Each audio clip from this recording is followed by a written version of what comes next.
Shalom everybody, and today it's our fourth session, although it's the third class. We had 2A and 2B. Class number 2 was divided into two classes. And so today we are going to discuss a very important question, because we spoke in this, we're going to make a summary, but we spoke about different ideas in the previous classes, and one thing was really clear: no pay, no gain. You can't get free lunches, and which means you want to receive the light, you have to look for it. You want to receive success, happiness, you have to work for it. There are many challenges you have to overcome, not just physical, also mental. And the question is, why is it so hard to achieve? Why is it so hard to find what we need? So today we're going to discuss this issue, and we'll discuss it with, first of all, how did it all begin? But before we go into that question, well, let's do some summary.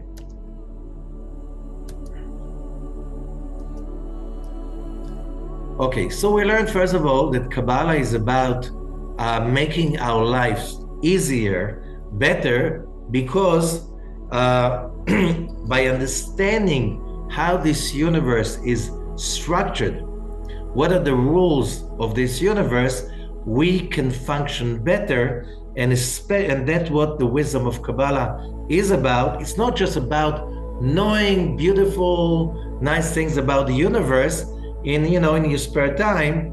No, this is about knowing what are the rules of life and how is this universe structured, so we can take command over our destiny by knowing the rules.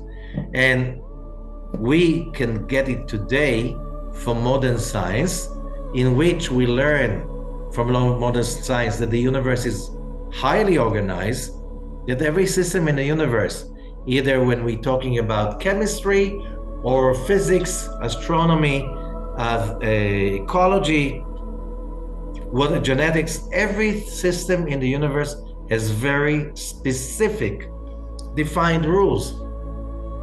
And the rules existed all the time. No one had to invent them. They were just there. We just needed to reveal them. So not knowing the rules doesn't mean they don't exist, but still not knowing the rules, it's not giving an exemption from a punishment in case you don't do the right thing. Kabbalists think that the rules of the universe are encoded in the Torah, which means the 5 books of Moses are basically a code, and in this code you can find the rules of the universe, how the universe is structured, how it is built, and how it was created. By the way, those people from the whoever read the book or watched the movie, the Da Vinci Code, which a big part of it is nonsense, but there's some truth in it, that those people that are mentioned over there, they were the members of a secret organization. These like Da Vinci, like Newton, Leibniz, whatever, yes, they were part of a secret order that studied the Zohar and believed that all the codes of the universe are in the Torah. And science is started as basically the journey of finding these rules, because by learning the rules, we can redeem humanity. That's how they believe, that's what they wrote. Okay, so how do we discover the rules? We spoke about, when you want to know the rules, you have first of all to know the goal.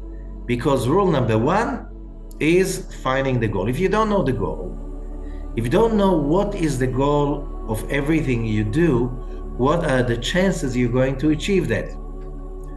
After knowing what is the goal, you have to know where the goal is.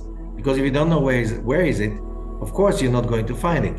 If you're going to look for it where it's not. So what are the ways to achieve the goal? And what are the tools we need to arrive at the goal? So we said that in this course, we're going to learn 8 basic rules, that knowing these rules, applying these rules, working according to these rules, it's going to help us to have a better life. Simply to see that finally we are more in control than we ever been before. So when we spoke about the rules of life, we spoke first about the goal. And we asked the question, how do we know who is successful and what is success? And we came to that amazing saying of the Kabbalist, this amazing secret: you can give only what you have. How do you know somebody is successful? Because when we are successful, truly, we are happy, we feel good, and then we are merciful, kind, and compassionate. So when we are full of success, we behave through a very simple pattern of behavior, which is not judgmental, unconditional love, compassion, and so on. So if we see a person that the whole world is saying he is a great success, but he's not compassionate, he cannot be a loving person, he cannot reach out to others, you know that what that person has inside is pain and darkness and not success. So it's fake. And you know, in our society, it's a lot of the energy people have is about looking like you are successful. It's about branding, PR, whatever you name it. It's all about showing off that you are successful. Although this is like basically selling lies, because how do you define success in our society? Having things, having power.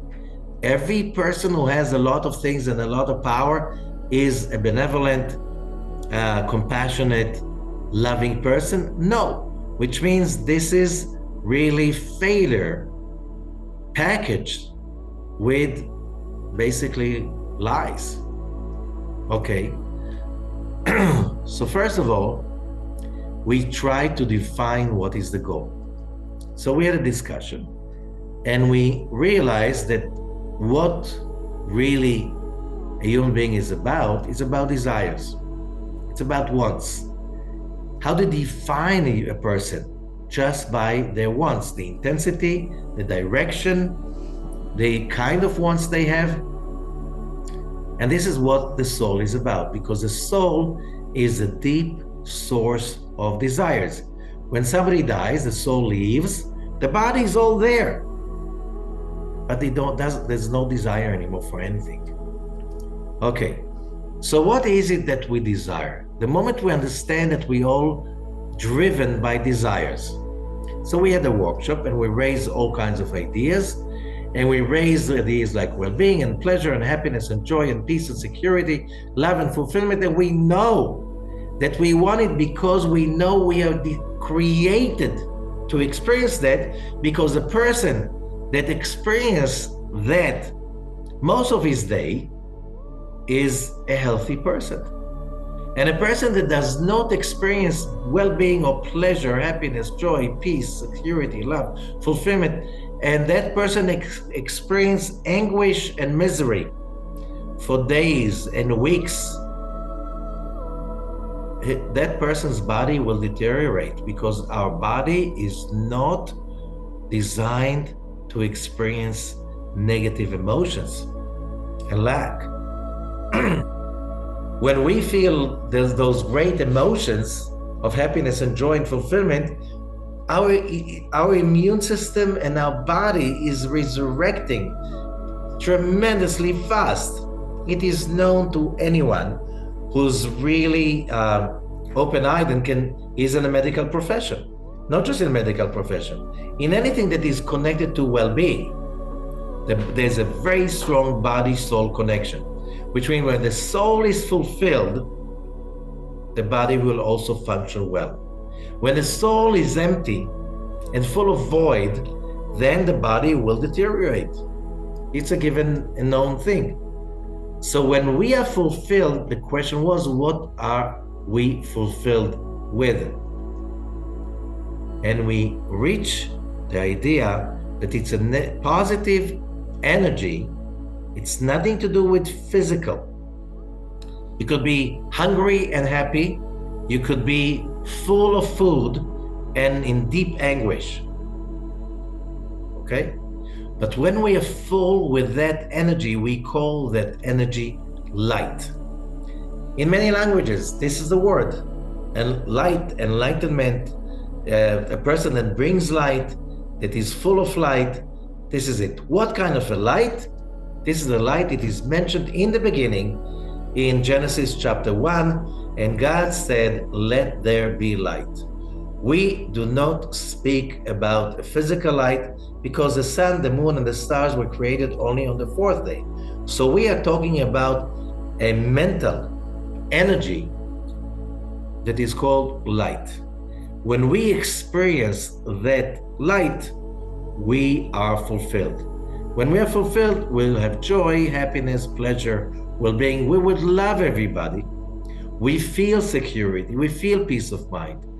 This is the goal, and therefore, it brings us to rule number 1. Everything that we desire is the light. That light that is mentioned in Genesis chapter 1, already in the beginning. Now, as far as I remember, the word light in Genesis, of course, in the Hebrew original text, it's the 25th word in Genesis. Already in the 25th word, the word light appears. Okay. So now the question is, where can we find our goal? Can we see the light with the physical eyes? No, we can see only the physical light that originally is coming from the sun. And the other light that, whatever we see, light is electricity. If it is the sun is not shining, so the electricity is coming from also the sunlight, because it's usually fossil fuel, that the fossil fuel is from the sunlight. Or anything that is of that nature. So where can we find the spiritual goal, the spiritual light, the real light? And then we came into that way of thinking that when we hear, see, taste, or understand logically anything, it has nothing to do with the light. Because it has nothing to do, you cannot understand love. You cannot understand happiness. You cannot understand fulfillment. You cannot understand inspiration or out of the box or being in the zone. It's all an experience that you know when it is, you know when it's not, but you can't really explain it. It's like riding bicycles. You can't explain it to people. You just need to get on the bike and try. Fall, get up, try, fall, get up, try, till you make it right. Then somebody asks, explain to me, how do you do it? You just go and do it. You will fall many times. Finally, you're going to do it right. So this is nothing to do with logic. So when you come to a couple that are really in love, I'm not saying they fall in love, they have love that they build between themselves, trust and harmony and happiness for years of being a couple. And you ask, and a psychologist will ask, can you explain? You can't explain what they feel.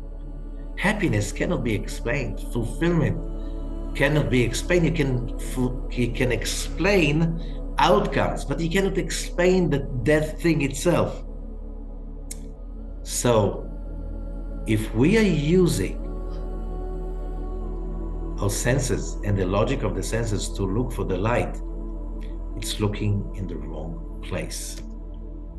That's what is important. So that means that it's too far from us? No. Moses said in the book of Deuteronomy, it's not in the heavens that you can say, who can we send up to the heavens to bring it to us? It's not across the ocean we can send somebody over. It's in your mouth, in your heart to do. So when we talk about real success in our society, everybody is success driven. Everybody speaks about success. Everybody talks about success. But the question is, what is success, and what are major tools of success? And today, when you study more and more in all kinds of seminars and workshops, and people pay a lot of money to go to all kinds of resorts in order to, or simply to go through an intense process of becoming a successful person. Unleash your inner power, this kind of stuff. Where do you unleash it from? How far deep inside do you reach to find that inner power? And we are talking about ideas like inspiration. You cannot define success without inspiration, intuition, invention, insight, instinct, and imagination. And all of them are about bringing in something from the outside. We all call it outside the box. But what is the box and what's outside the box? How do we get outside the box? So yeah, we know inside the box is whatever we can understand, define, or somehow deal with it logically. That's being locked in the box. And that's why they say in many seminars of success, if you continue to think like you used to think, you continue to get what you used to get. If you have still the same belief systems, you're stuck in the same place, because the logic that got you into the trouble cannot get you out of it, says Einstein. Okay? So we learn from that what is real is not necessarily logical, and what is logical is not necessarily real. The fact that we have some ideas, logical ideas, you can have all the logical explanations why this is the way to understand anything, any system we would like to search. How many times in our life we realize that understanding had an expiration date? And now I realize, how could I be such a fool? It was written on the wall, I didn't see it. Yes, because we have to go through a process of letting go of old perceptions in order to get new perceptions that will move us forwards. Okay? And the first building block in that building that we're creating is understanding that the fact that something is logical, it doesn't mean that it's real. It means that that's a temporary way of perception that will simply be out of date, expired in who knows when, and I'm going to see the world in a bigger perspective, in a better perspective. So life is an ongoing growth of shedding away opinions, ideas, all kinds of mental structures, and reaching to new ones. That basically is life.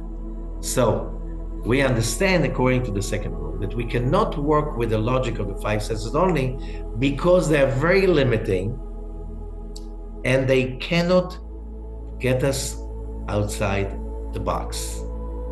Because this logic that we all know, that everybody has his own logic about how things are working.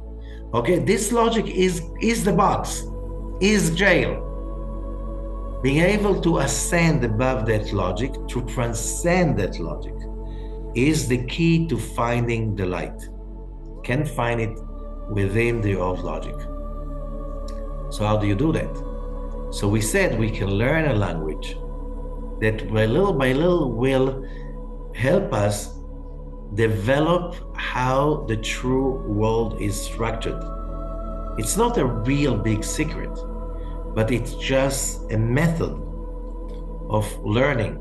Same way, can everybody write a computer program? And most people are capable of doing that if they just study it enough. But before you study, you're totally incapable of doing it because your brain is not trained. You don't know the language, and your brain is not trained in that work. You need to go through a lot of training and learning till you are sitting next to the computer and you start to write the codes of a new computer program. Okay? Now it is viable for you. It's alive. You know exactly what kind of a line you have to write in order to get what kind of a function.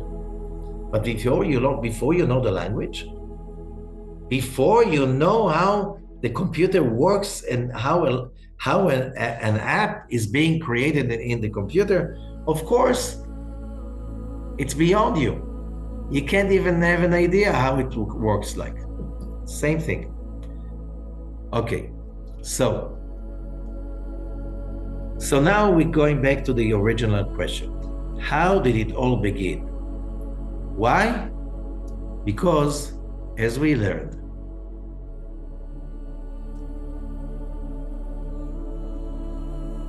knowledge of the seed in many spiritual studies, knowledge of the seed, which means understanding the origin of the universe, is necessary to understand the branches.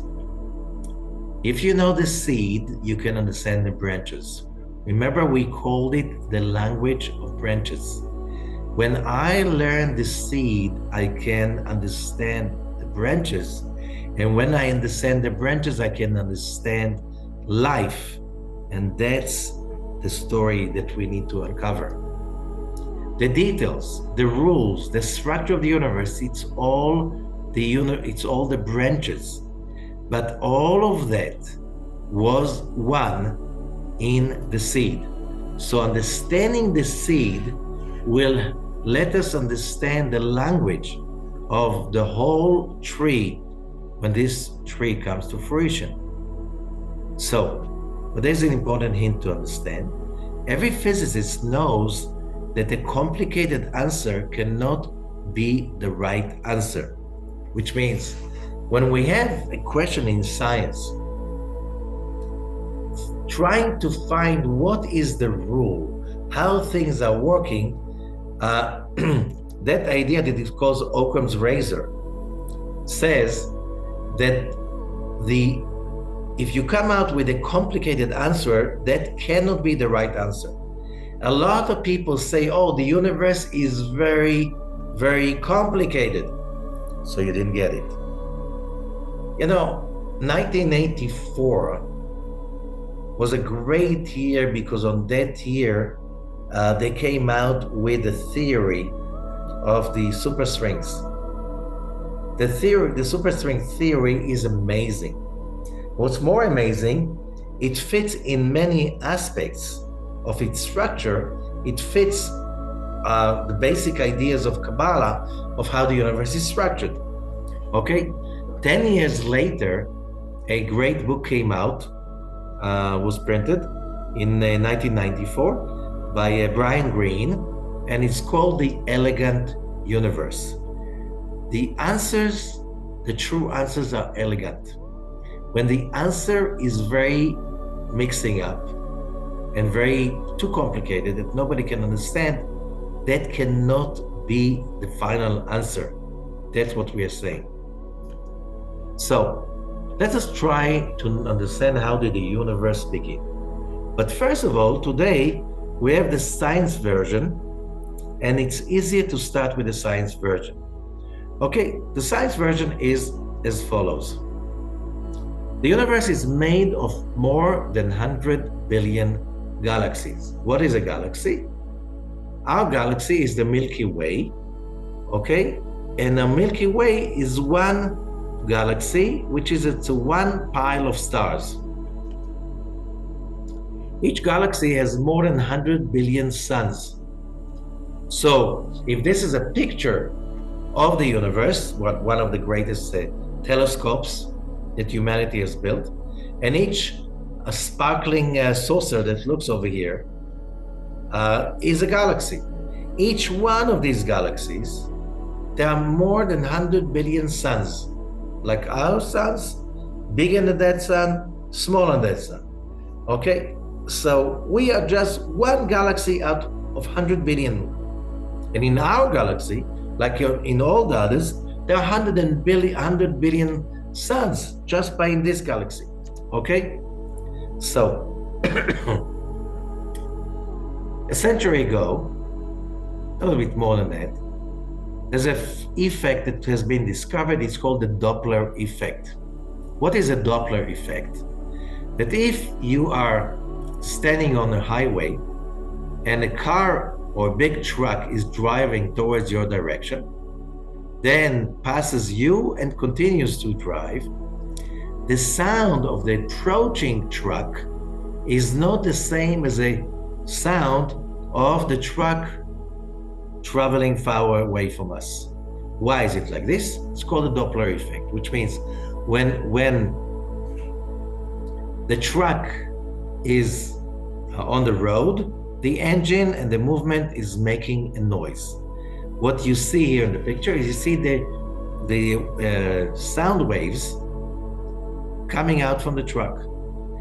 Now, when the truck is moving fast on the highway, so if you see that the sounds are closer to each other when the truck is approaching us, and the waves are farther from each other to the people that are behind the truck, which means the truck is moving away from them, which means again, this is why somehow in the sound of the truck is different when it's approaching and when it is sailing away from me. Okay, is that clear? So this is right for any waves. It's right for sound waves, but it's also for light waves. So let's go to Hubble's law. The law is named after astronomer Edwin Hubble, that the biggest telescope is named after him, whose observations of distant galaxies in the late 1920s revealed that the universe was expanding. Why? Hubble identified in a spectrum of distant galaxies a red shift that indicates they are distracting from us. Hubble realized all the galaxies are moving away from us.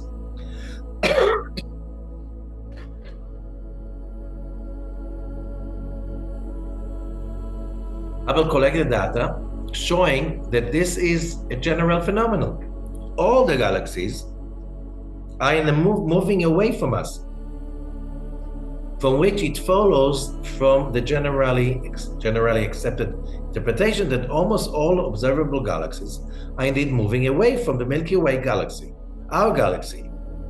Okay, what does it mean?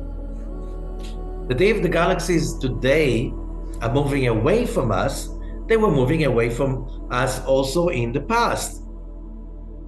Okay, so what does it mean? That all the galaxies in the universe were closer to each other a year ago, 10 years ago, even closer, 100 years ago, even closer.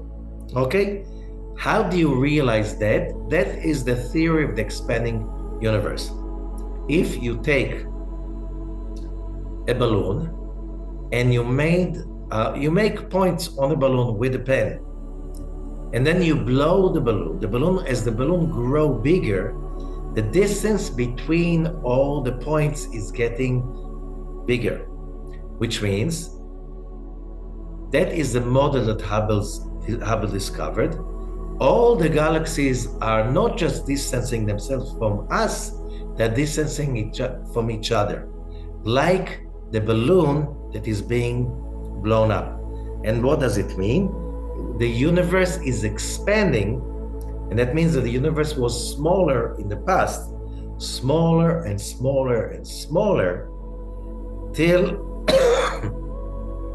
we understand that once upon a time, long time ago, that we cannot really know exactly because it was so long ago, all the physical matter of this universe, all the space-time in this universe was in one point, one single point, which is called singularity.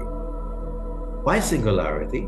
The whole thing of dimensions, distance, matter, objects disappeared, or basically was not born yet, when that moment of singularity, which means everything was one single point.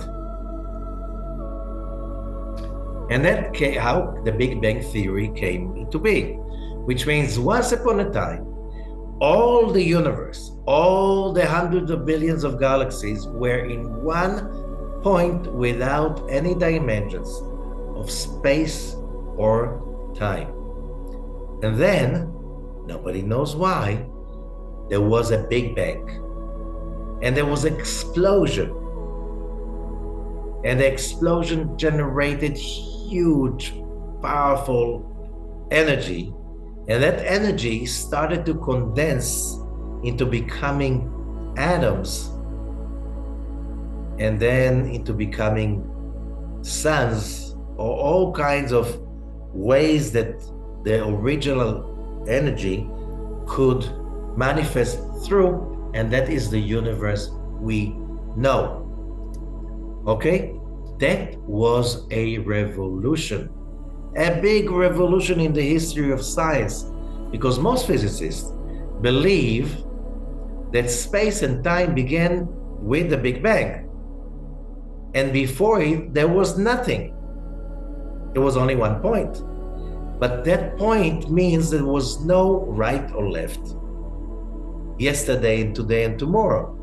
This is a revolution because until then, which means just until less than 100 years ago, the Greek philosophy and modern science had assumed that the universe had always been and always will be. That the universe is static, which means there is no purpose. If everything was and is the same, there's no purpose. Because if everything started in a certain point in the past, it's moving somewhere. This is new to modern science, although science speaks about it like we know it all the time. Hello, till less than 100 years ago, science has had no idea about the Big Bang and how the universe was created. No, the universe was not created. It was only a myth in the Bible of the creation. Oh, the universe was always there. And since a lot of scientists saw themselves as a continuation of the ancient Greek philosophy, there was nothing like creation. So, when we are coming to that point of singularity, in which in one single point, the whole universe was condensed in a way you can't tell one from another. That's singularity, when it's a single point. The Kabbalists, the ancient Kabbalists, call that point the middle point. The only way to describe a reality that has all the potential infinite energy of the universe with no space-time is to call it a point. This is the most ancient Kabbalistic idea about what we're just talking. Why is it called the middle point? Because it connects all the potential poles. The creation with the creator. Okay? The here and there. The now and then. The only way you can say that it was one is a point. Only a point has no past and present, Only a point has no right and left, up and down.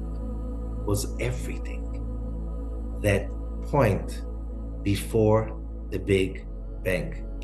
This is the seed of everything. It contains everything. When we understand that point, we can understand the secret of life and whatever we go through. So then we go to first century. There's a book that is called, a Kabbalah book, it's called Pirkei de Rabbi Eliezer. It's a midrash, first century CE.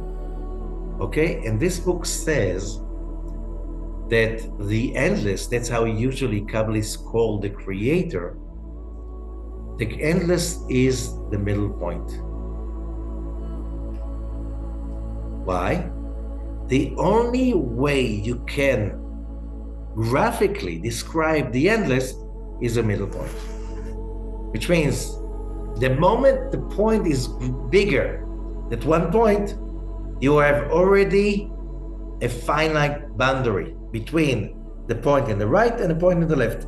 The moment there's a distance, as long you know how wide a point is, nothing. How long a point is, nothing.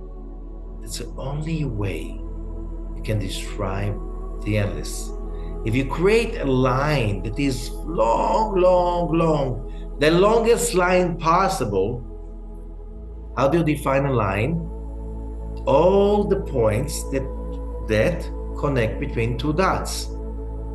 So you have two dots and you have all the points in the middle. Each one of them is a universe of its own. That's not the endless. You have a definition. You have a finite definition between the point it is that far away from the right point and that far away from the left point. Only when you are in this universe, it is called the endless, everything is one. Okay? It's called, in that book, Hu Ushmo Echad. Hu, the word Hu in Hebrew means him, and which is the light, which is the endless light. We spoke about it before. This is the energy that permeates everything in the universe. Without that light, that object or creature has no existence. Because the light is what sustains everything. His name, that Shmo, equal, in Hebrew, letters have also a numerical value. The word Shemo, his name, has the letter Shin Mem Vav, which is the number 346. The word Ratzon, desire, is 346. Which means when we say his name, a person has a name. The name includes the desires, the passions, the ambitions of the person. Because when you mention that name, it's all in one. This desire is also called the vessel. Let me explain. Okay?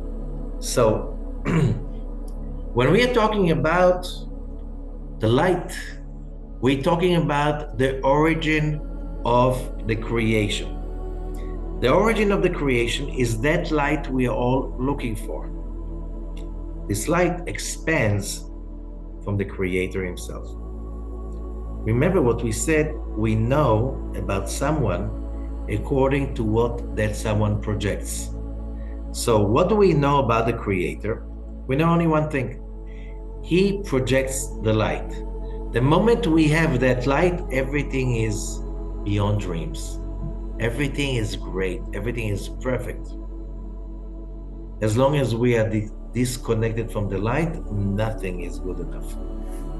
So, we know that light that emerges from the Creator, we know from that's what the Creator has, light. What is the light? It's an endless expansion of positivity and life force. That is the light. The light force and the life force of everything. Doesn't matter how far it is, doesn't matter how big or small it is. This is the definition that we have. We have on one side the light, which is the origin of everything, how it is, because we know by the Kabbalists that the most important understanding of the definition of the light is the giving. How do we know? We are here to receive. Is there a giving if there's no one to receive? No, of course not. If you give someone something he has no idea what it is that considered to be giving? No. When you give the light, you need someone that will receive it. And therefore, the whole thing of the creation, ex nihilo, something out of nothing, is the desire to receive, the vessel, the need. That did not exist in the light, because if the light is endless giving, who will he receive from? But because of the endless giving, when it expands, when the light expands, it creates the vessel, because otherwise how could it expand? If the light is not giving to someone, is that considered to be giving? No, it's not. When you tell a joke to the wall, can the wall understand, experience, and be thankful for the joke? No. So does it mean that you told a joke? No, you didn't really tell a joke, because there was no one to listen. There was no one to reciprocate. So since we define the creator as the source of the light we are talking about before, so we know that what comes out of the creator is the giving. And the giving can be giving only when there's someone who receives. So a little question: what comes first, the fulfillment or the need? Okay, everybody? What comes first? If you think fulfillment comes first, type in the chat 1. If you think that fulfillment, the need is coming first, type 2 in the chat. Okay, guys?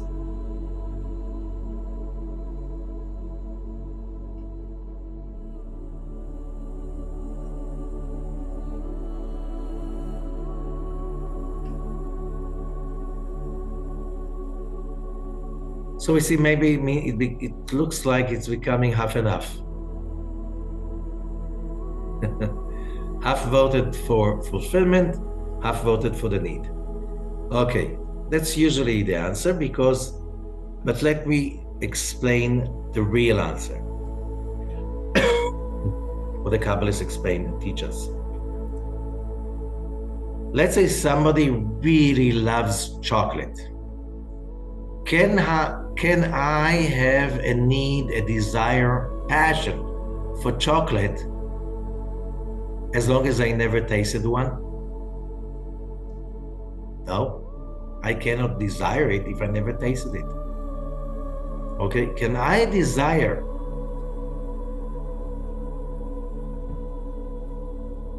anything without being able to imagine it?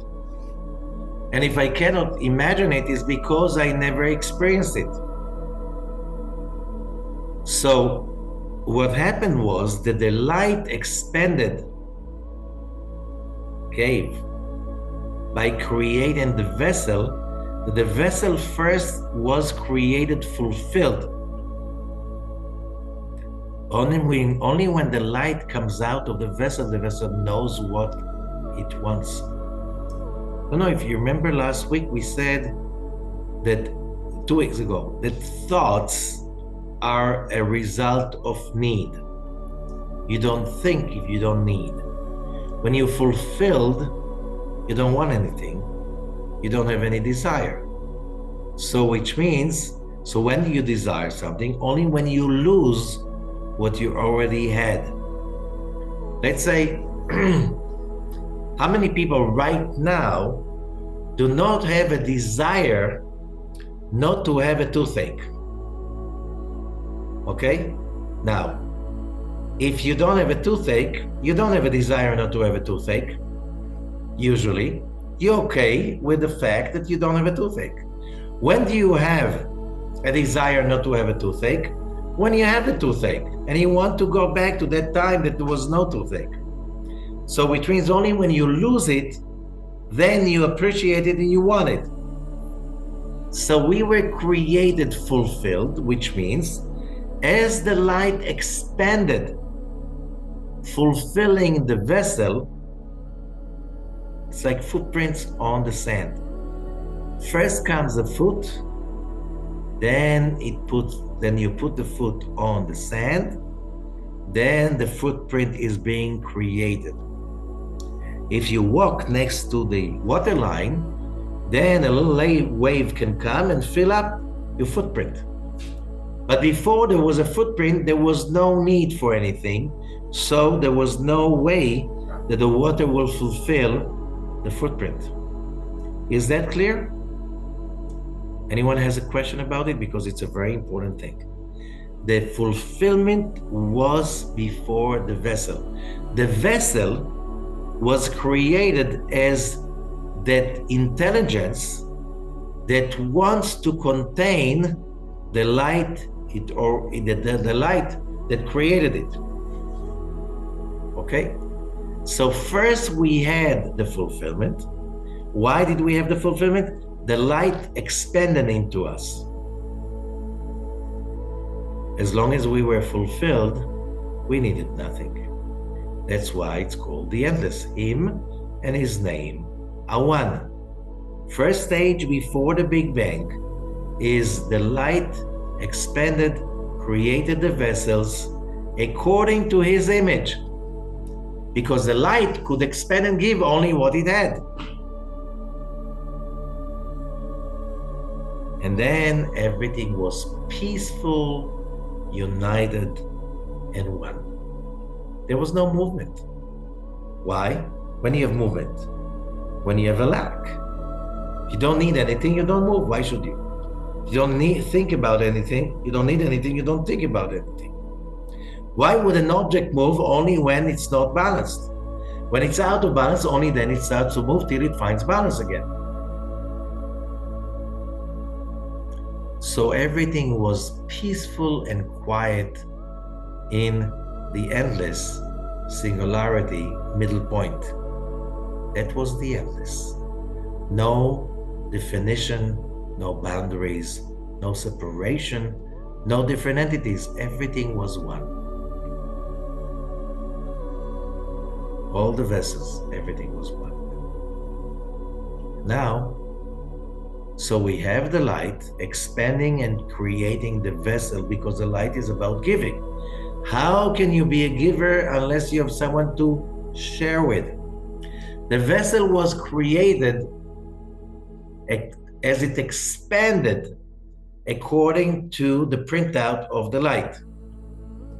And when the vessel was completed, it was the endless, the Ain in Hebrew.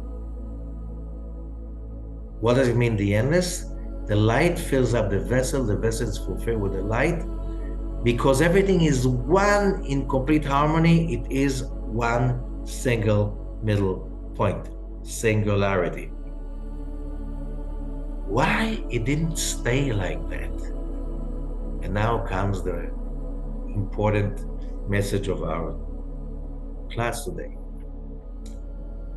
When the light gave and expanded, because the light is endless, the light could not give less than endless.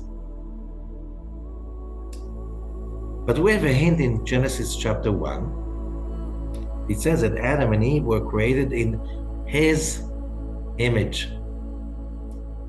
Image? there's no image. Endless point, there's no image. We're talking only on a mental image. What's the mental image of the light?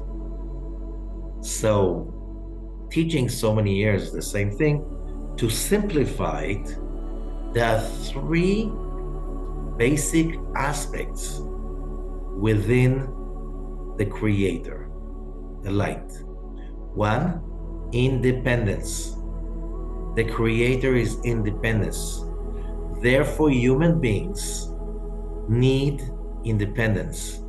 They yearn for independence. They don't like dependency.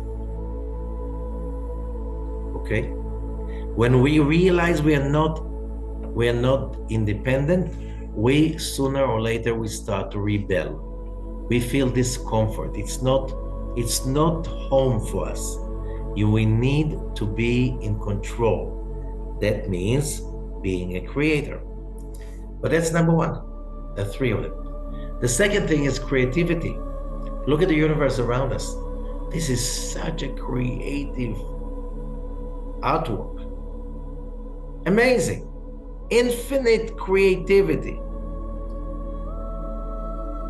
Lazy people who are not creative, very hard for them to be happy. And the third is about giving. I never met happy, selfish people. The happy people I met, they were always conditioned to give, to share independently with a lot of creativity. So when you want to find happy people, you see that they fit that image spoken about in Genesis. In the image of God, it means in the image of the endless, which means independent, creative, and sharing being. Okay? When everything is perfect, the light fills up the vessel is totally complete. Everything is perfectly aligned and in harmony.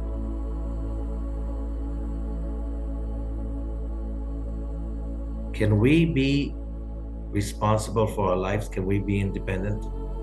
No. Can we be creative when everything is perfectly created already?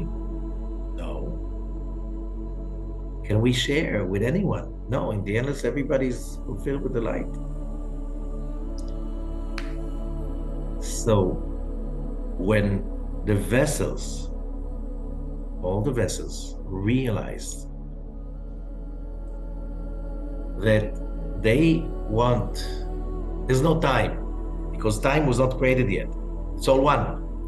So when the realization of the vessel was that I want to be creative, I want to be independent, I want to share with someone else, we blocked the flow of the light so we can create our own place, so we can create, we can feel independent, we can be creative, we can be sharing being. So who stopped the light flowing into us? We did. Can the light, the endless light, stop anything? No, it's endless. The result is what is called in Hebrew the tzimtzum, contraction, which means the vessels all at once pushed away the light in order to create some space for us to create, to give, to share, to become independent. So the tzimtzum basically stop the flow of the endless light. Can you imagine endless light flowing in and then suddenly something blocks it? What do you get? A big bang.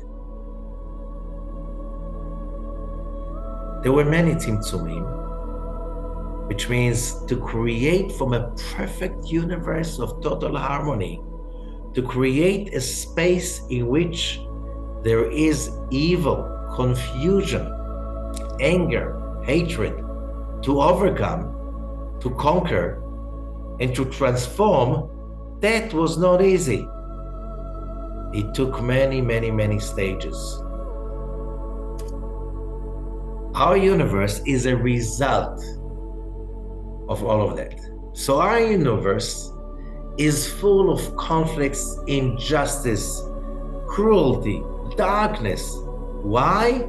So we can use that empty space of divinity, that place in which you can't see God. You can't see God's intervention. Why doesn't God intervene? We don't want him to intervene.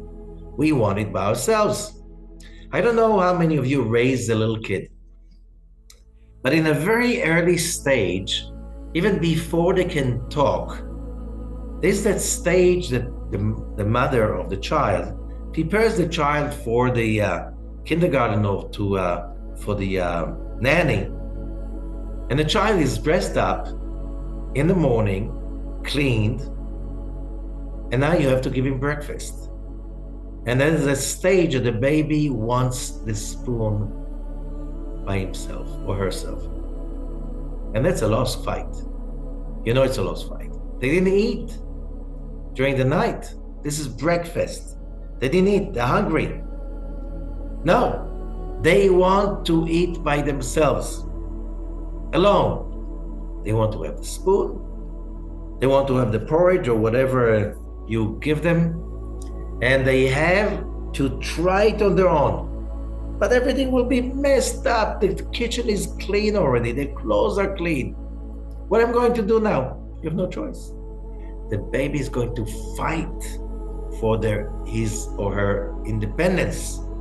I want to do it on my own. And that fight does not stop from that moment on. So you have to give your kids some space to create of independence, otherwise they will rebel. Usually that happens in the terrible twos. The rebellion, when you start to giving them instructions and they are like, what does it mean? We could do everything we wanted till now. Now you can understand. Yeah, but I don't want to be told what to do. I'm the creator. Our universe was created for us to act and create in the darkest moments. Let there be light. And you read it in Genesis chapter 1, towards the end on Shabbat, when it says, Sheshet Yamim Asher Bara Elohim Lasot. God created 6 days for action. What's the action? Creativity, giving, being independent. That's the creation. And the tzimtzum, which means the contraction. When we push the light away, we created a new universe. Who created that universe? We did, when we pushed the light away. In this universe, the tzimtzum rides over every detail, which means when we receive anything, but we are not the creator. We receive stuff as without independency, as a dependency, addiction. Why the light doesn't stay? Because the tzimtzum rules over everything. The moment I receive light in a way that is the dependency, addiction, or something of that sort, the light shines for a very short time. There's a high, a flash, and then a crash.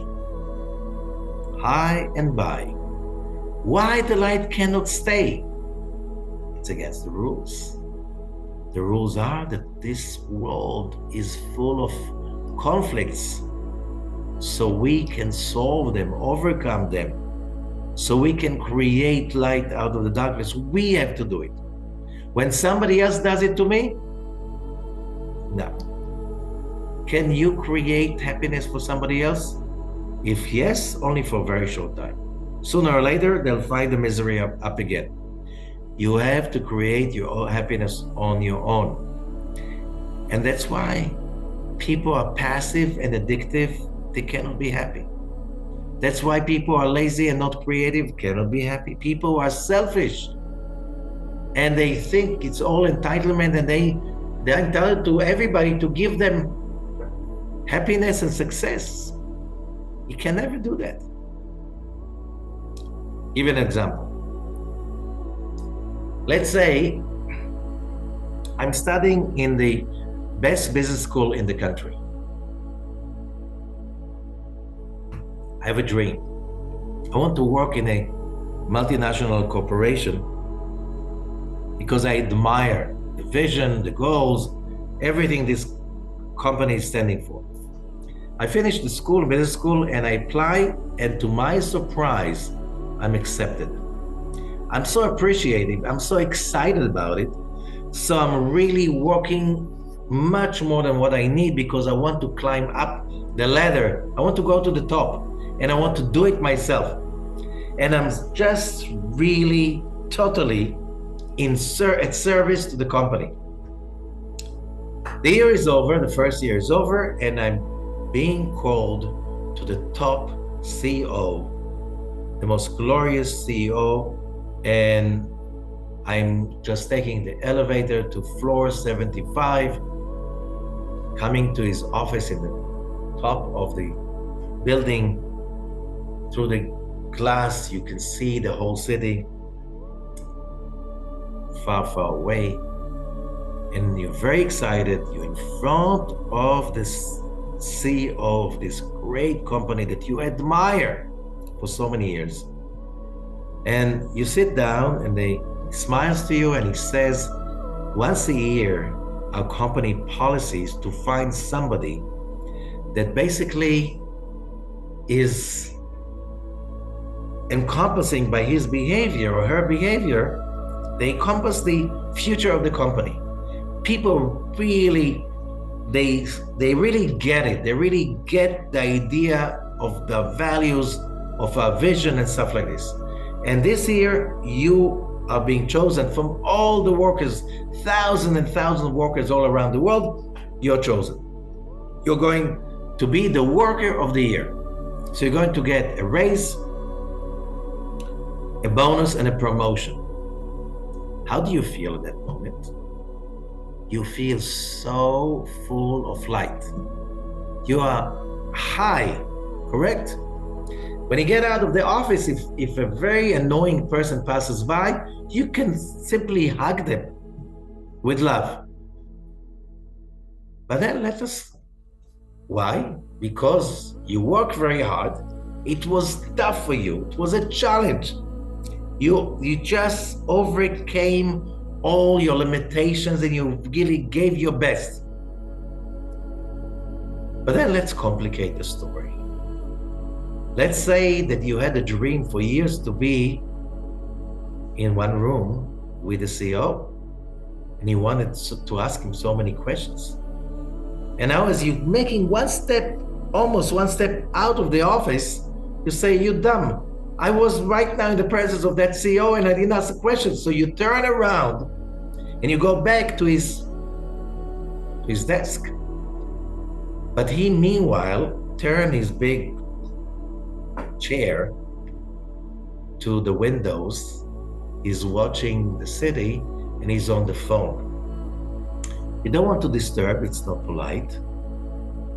But then from the conversation, you can't help it but listen to the conversation, and you realize that he's talking to your dad, your father. And what he's saying, the great CEO that you admire, he's telling your father, I did my part of our agreement. Now it's your turn to fulfill your promise you owe me.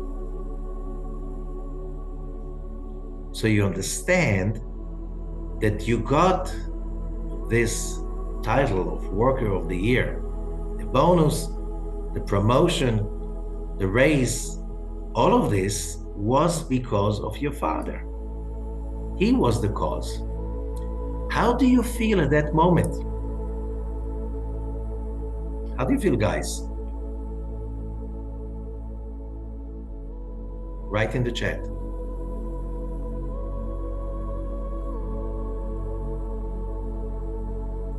Anyone? How do you feel? You were just a second ago, you were flying high. You were exploding with energy and wow, I got that bonus raise and promotion. I'm the worker of the year.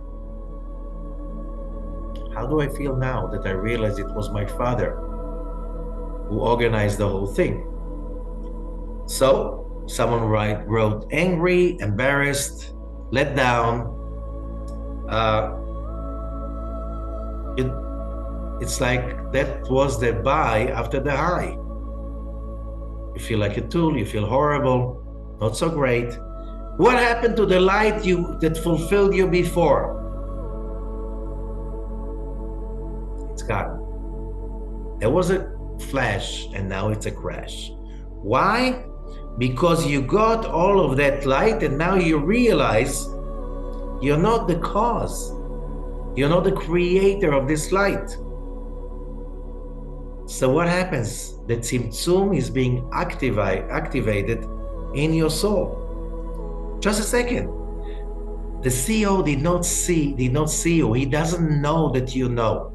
You can silently get out of the office.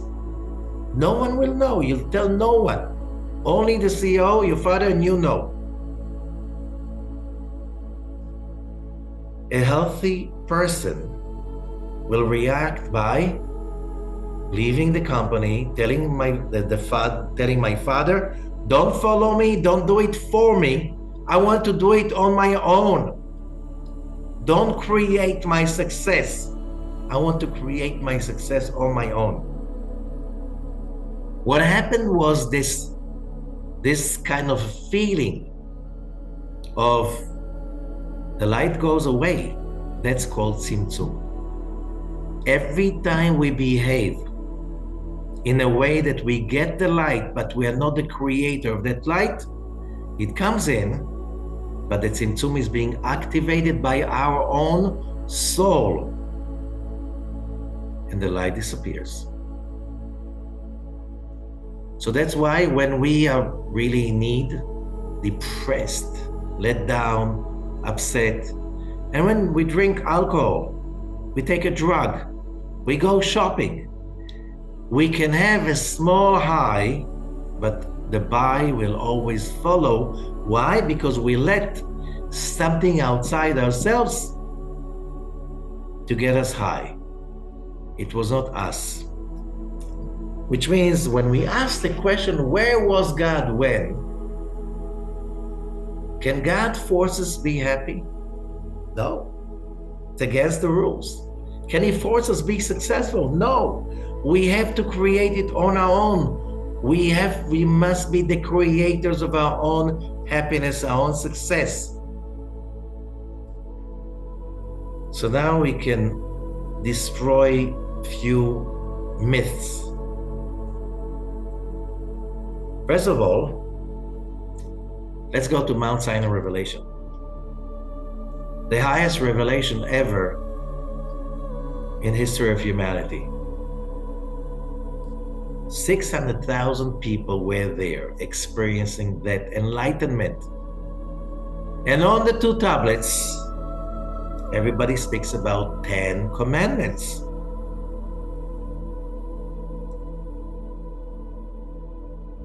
If this is the gift of the Creator, can he give us commandments? According to what just learned, no. We cannot follow commandments. We need to do it on our own. We need to earn it on our own. We have to have ownership of our success. How come it says commandments? I have some surprise to you. It never said commandments. In the Hebrew, it says Aseret HaDibrot, 10 utterances, 10 sayings. The Zohar, Rabbi Shimon Bar Yochai says in the Zohar, in the whole Torah you have 613 advices to help the person to complete the soul. These are not commandments. The Creator can never command us. The Zohar, the Talmud says, when you act out of commanding, that's idol worshiping. Because in that moment, you're not yourself anymore. You're being commanded. You're not in the image of God. You are a servant. You have to be there on your own in order to be happy. Another one. I hope you're okay with this myth. Destroyed. It's not commandments. It's utterances. It's advices. If somebody kills, it says do not kill. Does a lightning come from above and hits the person and he dies on the spot? No. Why? Because it says do not kill, because if you think that by killing, taking somebody else's life will make you better, that's not going to make you happy. That's not going to solve your problems. Yes, somebody who comes and tries to kill you, you have to defend the life God gave you, and you have to kill him first. That's another mitzvah. But just killing other people, that's not going to solve the problem. What about stealing? Oh, you think that what somebody else worked very hard to get and you take it without their consent.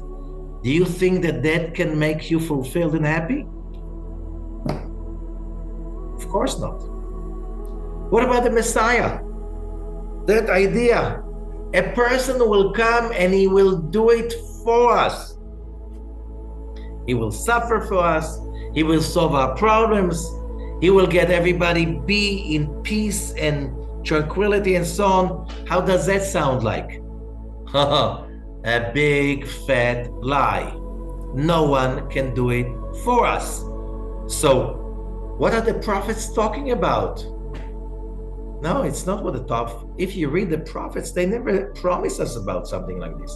You just read Isaiah 11. When it says, and the time will come and the leopard will play with the lamb, and the wolf with the sheep, and everything will be. And how does that continue?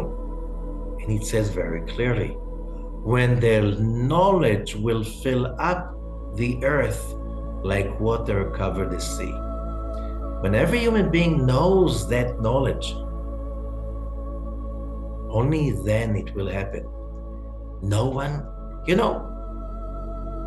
some places, the world has come to even almost Mashiach.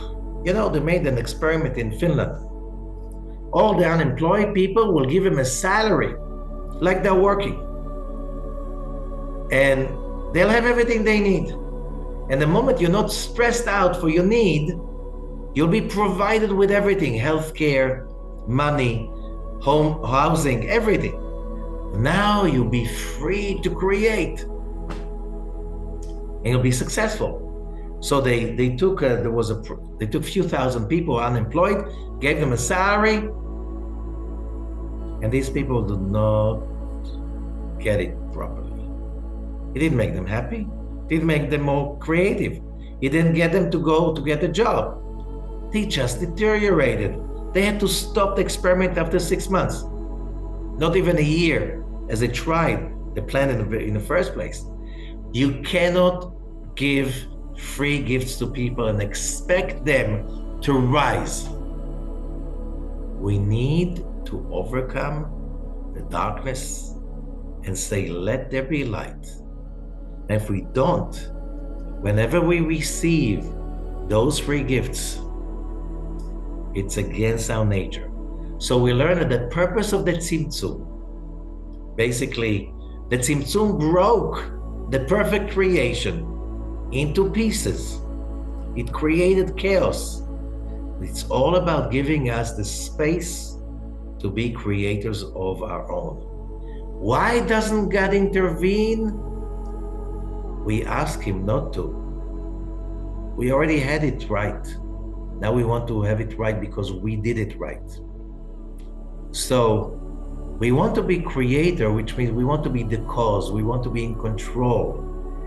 We want to be the cause of our happiness and our success.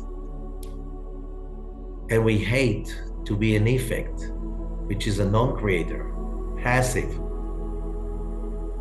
That feeling that we feel when we get a free gift. Let's say my father, he made it, he talked to the CEO, and the CEO gave me the title of the Worker of the Year with a bonus and the so on and so forth. The feeling that you get when you get a free gift is called bread of shame. The shame of receiving something that you really want without any effort on your side. So, you want people to hate you? Just give them free gifts. Do everything for them. Would they thank you? No, there's a saying. That person, I didn't do so much for him that he hates me so much. You want your kids to hate you? Just don't ask them for anything. Just run after them and give whatever they need. They'll go far away. They need their independence. They need to be creators of their own. And that leads us to the third rule. The condition for lasting fulfillment is a creator's consciousness. In every situation in our life, jobs, relationships, the moment we find ourselves the effect, we find ourselves receiving without reciprocation, we find ourselves passive, find ourselves that we are helpless, hopeless, we cannot be happy. The only way it's a happiness that is stable, lasting happiness is when we create the enlightenment, the success on our own. No matter what were the challenges, what were the obstacles, when we create it, that's ours. No one can take away that feeling that I created it, I made it. In that stage, I was the giver, I was the creator, I was in charge, I was in control. This is a condition. Okay, this is rule number 3, homework. Think about all the bread of shame you experienced along your life. Others did it to you, or you did it to others. And realize whose responsibility was there. And basically, let's say somebody really did it to you. Whose responsibility is it to undo it? Thank you very much. Any questions?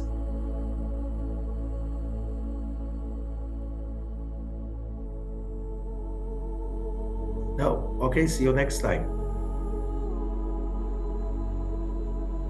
Shalom everyone, and we are on lesson number 6 in our level 1 Kabbalah course.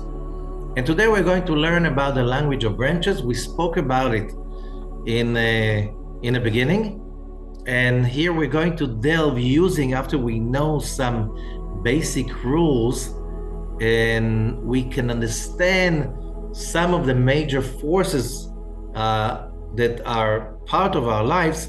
Now we can go into the symbolism and to see how they basically appear in not just in our spiritual or mental or emotional life, but also in the physical realm. So let us start.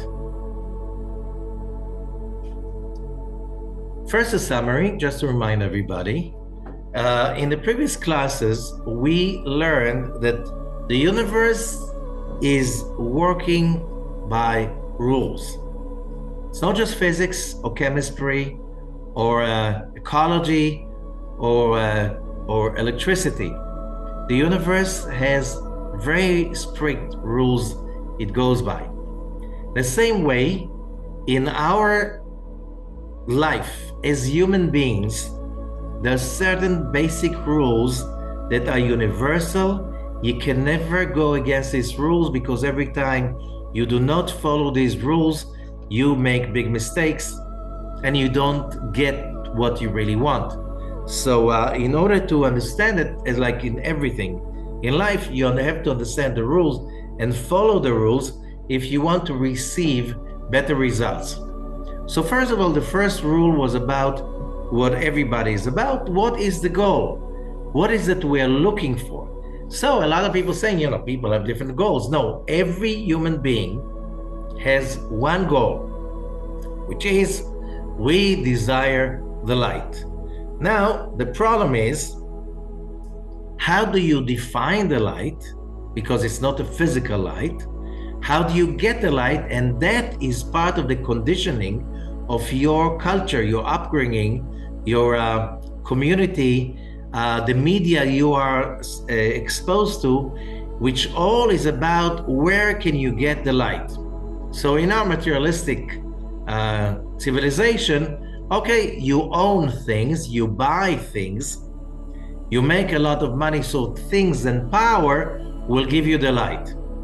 It's not exactly, and it doesn't work, and that's one of the reasons that we are in a very, very miserable place where society is full of miserable, lost people, because they're looking for the light in the wrong place. And that leads us to the second law, which is about where can we find our goal, where can we find the light. And we arrived to rule number 2, that we cannot work with the logic of the 5 senses only. The logic of the 5 senses is telling me that I want what I can see.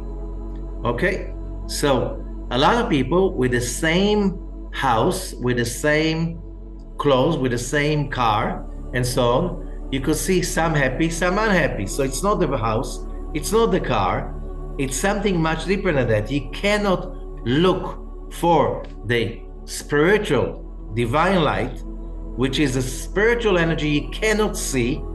You cannot look for it with the 5 senses, because the 5 senses have no understanding whatsoever.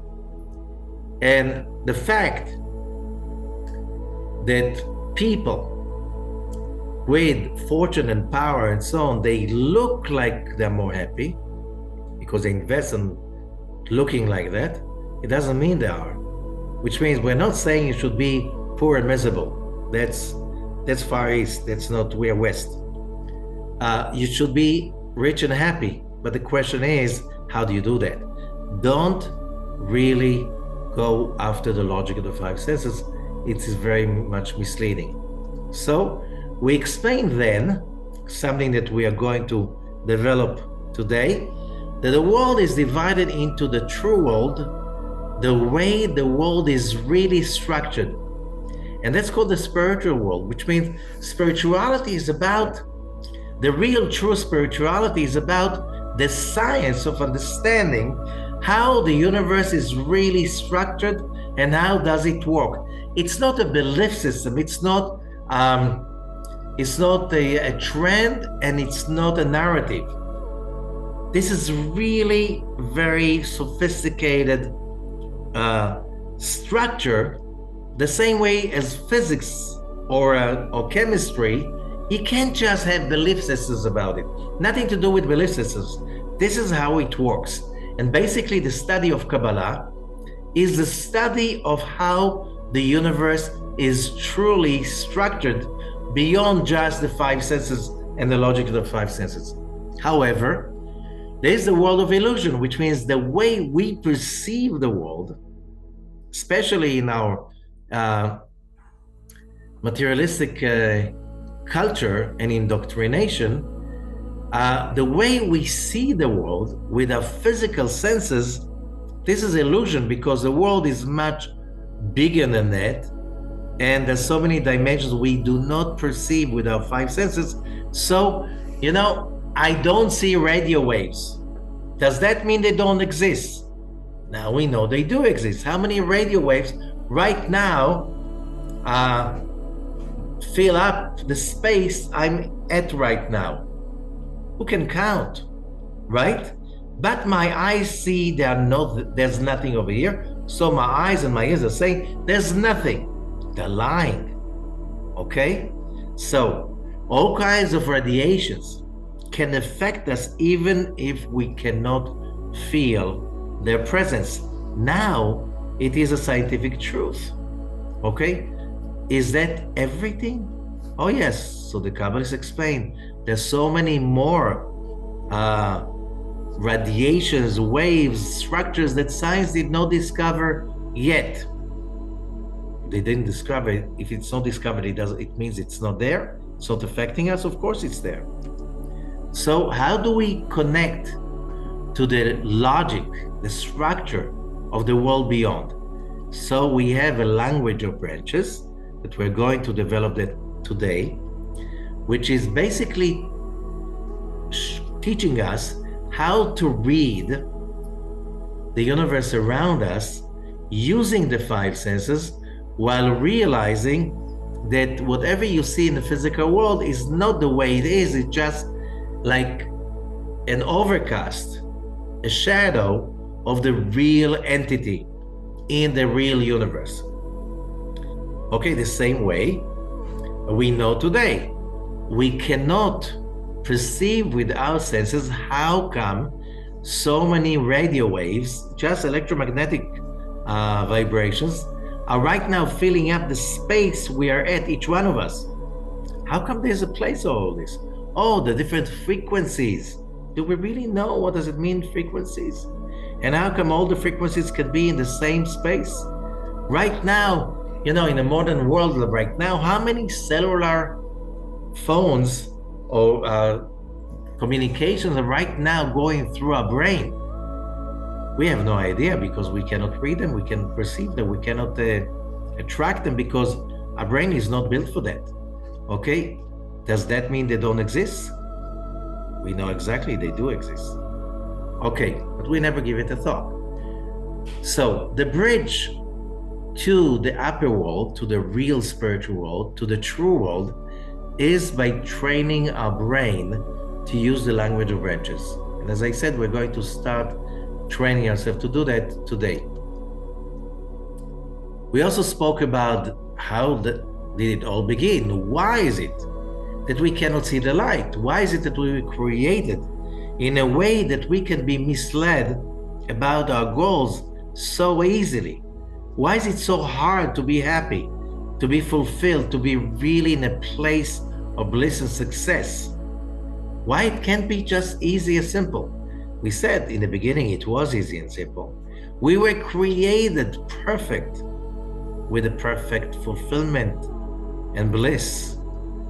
However, the light that expanded into us by creating us this way, into the vessel, imprinted in us the need, the desire to be Him. So in the beginning, it was perfect. The light expanded, we were created through that expansion, and then we hosted all of that light, and that blissful creation was called the endless, the Ein. Okay? Why it's the endless? Because there's endless light and there's no limitation. Mine, yours, right now, later on, eternal. However, when everything is so easy, you cannot manifest the Creator within you.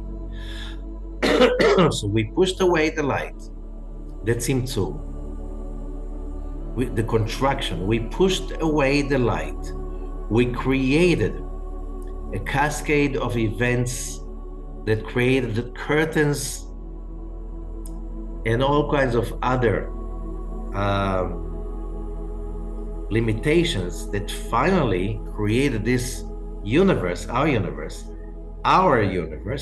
in which it is very difficult to be happy. It's very difficult to find the light.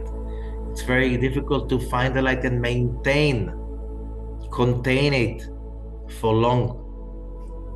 And here we have to create our own reality in order to create an ongoing, lasting fulfillment. So the game has begun.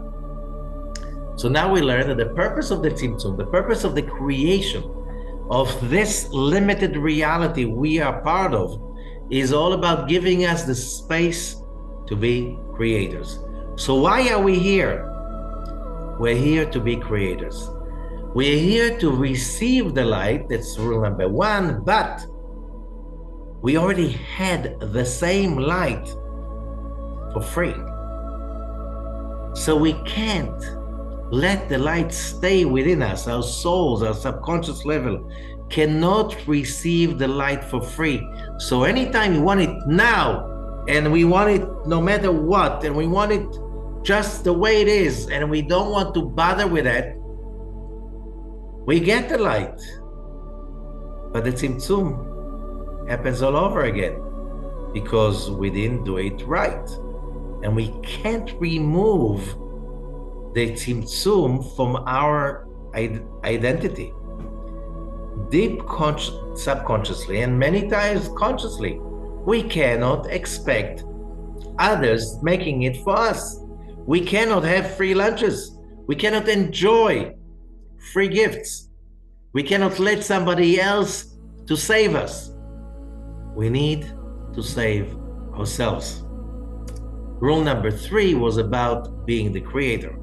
So, and that means when we receive stuff, especially happiness, light, for free, it's not our own creation, we experience bread of shame, which means the shame of receiving in a dependent, in under this umbrella that is called dependency.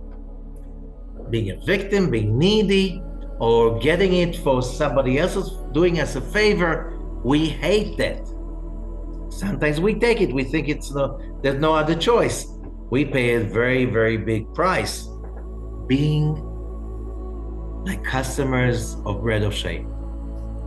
It's a shame, and the shame does not allow us to live. So we need to create our own happiness and success, and because we came to this world to be creators.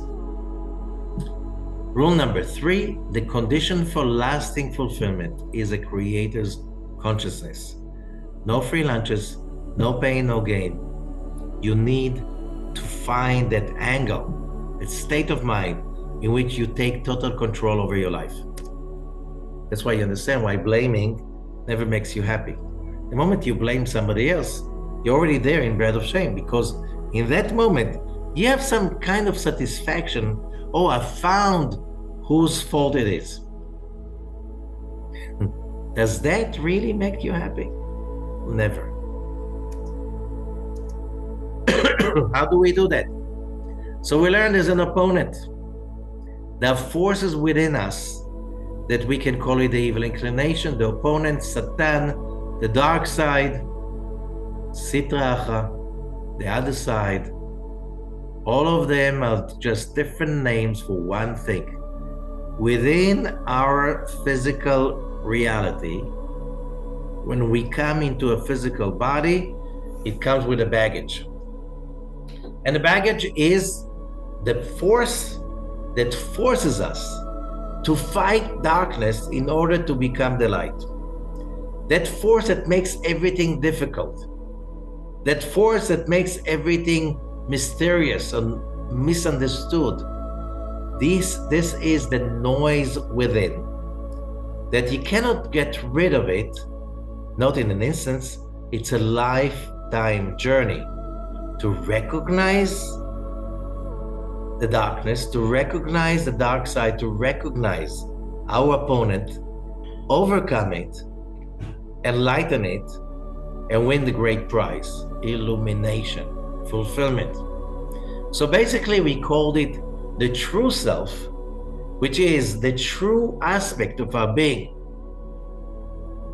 that we're here to be creators and to be enlightened, versus the fake self that is taking us into so many things of emotions, ideas, narratives, perceptions that basically get us away from our goal.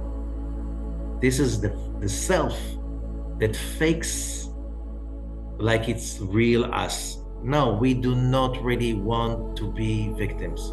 We do not really to be right. We do not really want to find who's guilty. We want enlightenment, and we want to create that enlightenment ourselves. The fake self is there just to force us to find the true self and to work properly. So how do we do that? That's rule number 4, overcoming, which means first, any emotion, decision, reaction that we have, identify the automatic reaction. Identify the pattern, the repetitive pattern, either hatred or lust, dependency or victimization, just you name it. We all, if we listen to it, we'll find it. It's there.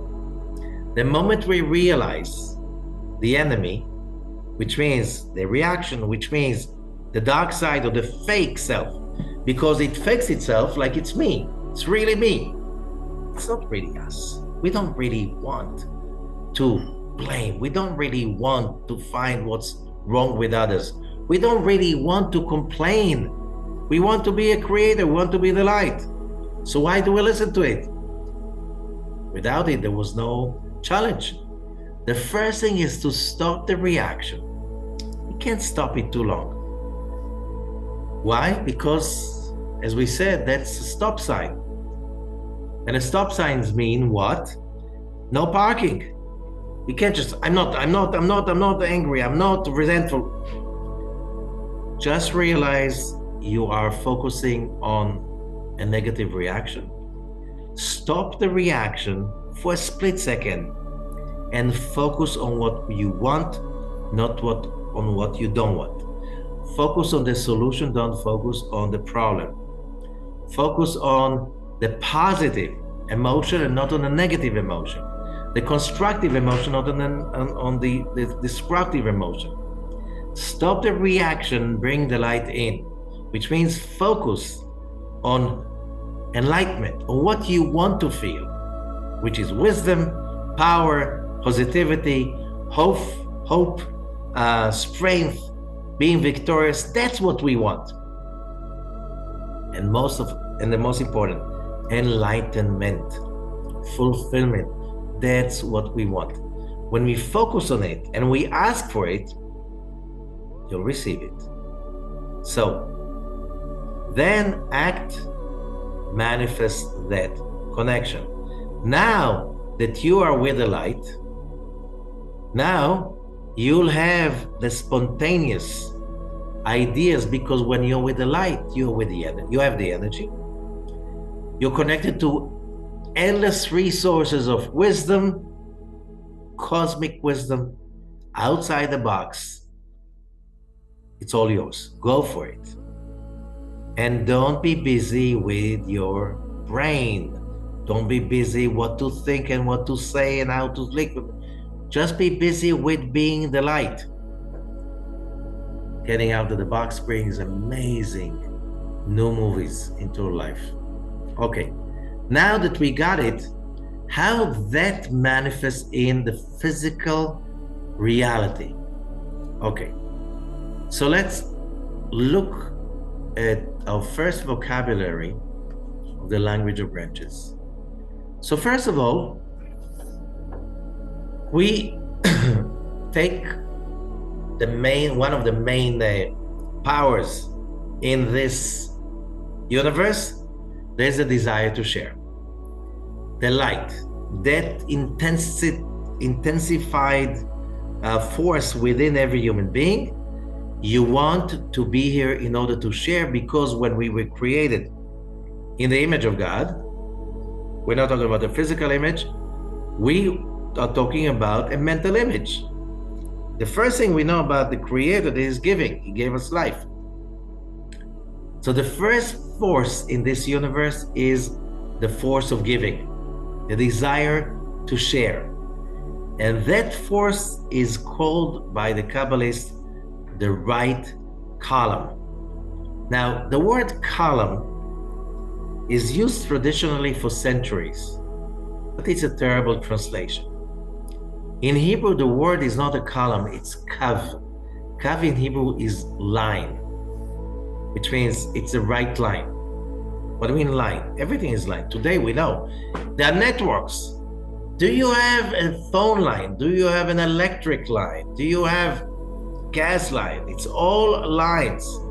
Lines, they deliver the energy or the commodities, ship lines, or the commodities, airlines, the commodities, the transportation, whatever is important. So the lifelines of humanity, it's all about lines that deliver transportation. So yes, we call it the right column, but the real thing is the right line. So when we think, vibrate, perceive, feel, sharing, that's called the right column, which is the right side. That's one of the reasons why it feels, most people, when you shake somebody's hand, you give your right hand. And by the way, when you start a business, what do they say? Start with the right foot. What does it mean to start? So if I got into my new office on my first day at work, and oops, I got in with the left foot, is that a bad omen? No. Starting with the right foot means the right column. What does that mean? When you want to open a business, what's the first thing in your mind? What is the value I want to share? So it's not a physical stepping with the right foot. It's what is the value I want to give? If you don't know about that, how can you open a business? The first customer is coming in. What do you ask him? Give me your money. No. How can I help you? That's right column. That's sharing. If it's not genuine, people will figure it out. They won't be your customers anymore. And retaining customers is very, very, very much important. Okay. People have to feel that you want to give and share with them. That goes also with the proton in, atomic physics. Now we're coming to the desire to receive, which is the left column. So of course, this is about receiving. You open a business, you have relationships, you have to be there to give. The more light you shine, the more people would like to be part of your life. Because what everybody wants is light. If you shine light, they'll be there. But remember, you're a human being, you're a vessel. You can't shine your own light. In order to have light, you have to bring that light from above, from the endless light. In order to be able to have a thriving, successful relationships, you cannot just give. You'll wilt. You'll be depleted. You have to realize you have to take also. Where do you have to take from? From the light. People cannot give you light. You have to take it from the light so you can take it from the light and share it with people. What do you mean to take it from the light? Is there enough light? Of course. How much light is there? Endless. But if you try to take the light from people, they don't have enough. They'll hate you. Don't try to take the light from people. Take it from others. That's why when it says the great saying in the book of Leviticus, where it says, love others as you love yourself. Then it goes with, I'm God.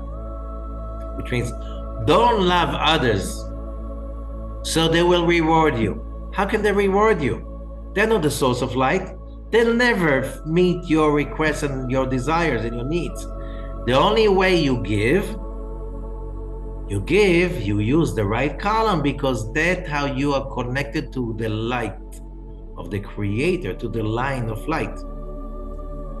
And how do you do that? Because you desire the light. If you don't desire the light, you don't get it. So that is the minus, left column. And then we know that even in electricity or in the atom, the protons and electrons are not stable enough. You need something to stable them. This is the synthesis between them. This is the balance between them. This is the central column. This is the neutron. And that's called the desire to receive for the sake of sharing.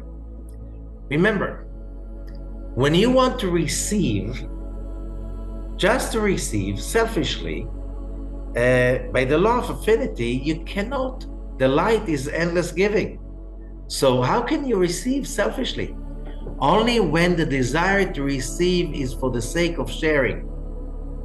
I remove the bread of shame. I remove the differences because, when you receive and you want health, power, money, wisdom, so you can use it for the benefit of others, this is endless, this is infinite, because it's not for you.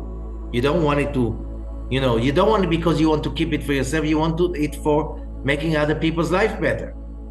So on one hand, you want as much as more power, wisdom, money, whatever. Why? Because you want to love others, you want to help others. If you do it this way, the desire to receive for the sake of sharing, you create a circuitry. Receiving is not giving you bread of shame, okay? Receiving because you want to help others creates continuity. It doesn't disconnect you from the network. It is reconnecting you to the network even stronger, the network of life. So now we understand right column, left column, central column, which are like directions, but it's also emotional direction, which means being one hand, giving is showing the right face, and receiving is the left side. And basically, you're not supposed to be caught with either of them. You need to synthesize them. When you receive, find a way to give. When you give, find a way to receive. When you balance the two, which is a lifetime effort, you are perfect. You can see that also in a light bulb. In a traditional light bulb today, I don't think there's too many left. You have the plus, the right column, the minus, the left column, and the filament, the resistor, the central column. Now the filament is what generates the light, because as long as it receives in order to give, it's still shining. But that's all the resistors in every electrical device. By the way, did anybody ever see the electricity running in the wires? No, nobody. Okay, how do you still believe in that? Oh, we know, especially the ones who touched live wires, there's something, it doesn't look, but the moment you touch it, it's being felt. So what's special about it, that when you use a light bulb this way, you turn the light on, you basically close a circuit. And that means that the minus, the left column, wants all the energy. The plus wants to give him, okay, please go ahead, get it. And the filament is saying, just a second, how much do we need? And that will determine the flow of light and the intensity in the light bulb. Some filaments are capable of shining a lot. That will be high voltage of light, high amount of lumens, which is the strength of light. And if it's as low voltage, it will be different. So it's not the electricity in the socket that does the difference, it's a filament. So we realize, so that's when it's working. But when it's not working, what happens then? Somebody switches the light on. The minus left column wants all the light, as usual. The plus is giving all the light. Usually the filament says, just a second, and stop. How much do we need? And that's how electricity is shining as any electrical device. But what happens, with light bulbs, one day you turn it on and there's a flash, and a crash, and it's dark. What happened? The light bulb is programmed that after so many times, it's going simply to give away. What does it mean? The minus wants everything, the plus wants to give everything, and the filament, the central column says, do whatever you want. So what happens? There's a flash. There's a huge amount of energy flowing. Usually, in modern systems, one of the plugs will pop. Why? The system is very sensitive to surges that can destroy everything. So in order for self-protection, it shuts it down. Okay? What we do is the same thing. When we have selfish desires of getting it now, and I don't want to wait, there's some excesses in there. This is the flash. But after the high, there's a buy. After the flash, there's a crash. And that's what really happens when we are selfishly connecting to fulfillment, like drugs, alcohol, any kind of other behavior. Oh, that money is going to make it for me. That jewel is going to make it for me. I'm not saying you should be, Kabbalists are never against jewels and nice cars and stuff like this. If you can afford it, great. Don't ever think that this is going to make you happy. It's going to help you in the way, it's going to serve you. But the moment you are connecting, and it doesn't matter your background, you're connecting to right and left without central column, there's going to be a burnout. There's going to be a flash and a crash. So it's going to be a great moment of, wow, I got it. So why are you so depressed in the morning after? There was a crash. You didn't use the central column. You just took it and you took and you took, and now you're depressed. You want to die. Why do you want to die? You're connected to death, to the dark side, by taking just for yourself. So what should I have done? Stop, recognize the reaction, transform it into giving and sharing and building up, and you'll see what happens. Okay, that can manifest in few areas. The most famous of them is in the areas of colors, elements, and metals. So let's start. The right column is white. So when you speak about white, when an object is white, so according to physics, that object is white because all rays of light that hit that object are being returned. It takes nothing for himself. It's also, when we're talking about the elements, so I remember when I was in grade 5, they taught us the ancients, they believed that the world was created by elements. Water, fire, air, and earth. That's nonsense. We know they're not elements. Okay, each one of them is a mixture of stuff. No, the ancients, when they said water, they meant right column. Okay? And white. So what does it mean white? White is an object that all light that illuminate it are being given back. It's only about giving. Takes nothing for himself. That's why white cars get less heated in the sun than black cars. So if you live in a very, very hot environment, you don't buy black cars unless you can park all the time under shade. But what if you have a long drive in the sun? The car will heat up much faster and much more than a white car because it takes and it takes and it takes. So white is giving, which is the element of water, which is also the metal silver. Silver is a precious metal, but not like gold. Why? Because it's right column. It does not get so much excitement as gold. The left column is red. So when we talk about the red is just a little bit above the frequency of infrared. So red is really on the edge of the visible light, and it's heat. It is basically heat. So it's heat that is visible. So, okay, so this is the energy of fire. And again, fire. What do we know about fire? We know that fire must consume every split second, because the moment the fire stops consuming, it's dead. So fire is about consuming, about taking. And the color red, as we said, this is the lowest color. It's also the lowest color when we're speaking about values.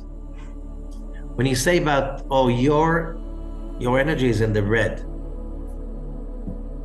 or your ideas are like, you pass the red line.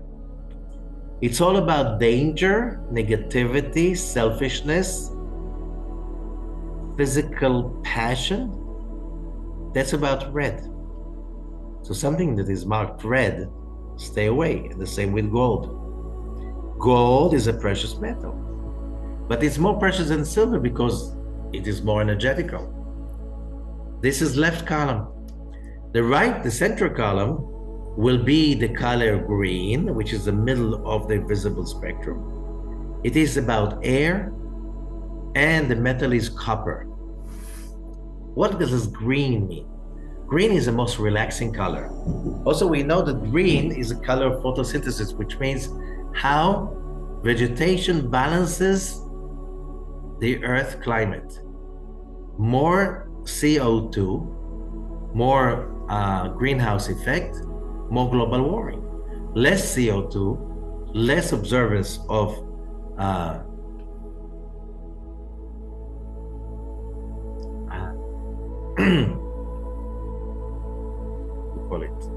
of heat, and so on and so forth. So green is center column. It's like the plant is getting the sunlight and transforming it into sugars, and then the sugars can be sold to people, and you have enough left to sustain yourself for the winter, right? It's like, it's all about giving and receiving. This is what vegetation is about. Also, we know that once in hospitals, everything was white. Then they realized that white is too intense. So now the colors are green. Green is much more relaxing because it's center column. This is the energy of air. And it's the metal copper that has a greenish thing to it.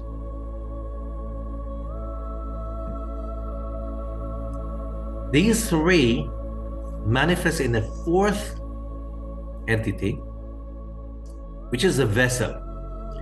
The vessel itself can behave in the right column, giving, loving, caring. The vessel itself can behave in the left column, selfishness, excitement, inflammation. The vessel itself can choose the central column. Yes, I receive, but I receive in order to give.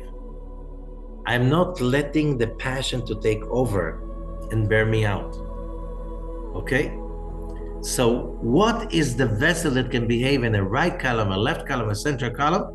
That is a vessel. Why it is black? It is black because it observed. We know black gets more heat than all other colors. It's also, there's another color for the vessel. Okay, the vessel can behave in all three columns and all of them together. It's a matter of free will. The vessel also has the color techelet. Techelet is kind of indigo blue, which is when the vessel is operating properly. It is something like the color when if you have a gas stove and it's burning, if there's a yellow or red flame, you know there's going to be a lot of black on the pot. You know there's something wrong with the burning. When it's kind of a purplish blue, you know it's burning properly.